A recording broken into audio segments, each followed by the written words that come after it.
Magandang araw mga langga. May bago na naman po akong sisiw. Ngayong araw lang po ito. Kaninang umaga po, no, ako'y nagpatuka na aking mga alagang manok. Sinilip ko po yung aking inahin na naglilimlim. Ayan, sakto po sa araw. Ayan po ang ating bagong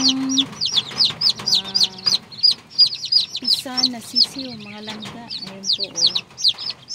Kakainom lang po niya ng tubig na merong asukal po. Ito ang aking nilagay para po makatikim na sila ng tubig na may asukal. Ayan po muna mga langga, kunin natin yung kanyang inahin para po sila ay alagaan din. At umuulan po dito sa amin, malamig eh. Kailangan po mayroon silang matataguan. Ayan, siguro after 1 week tatanggalin natin yung inahin. Masigla na sila.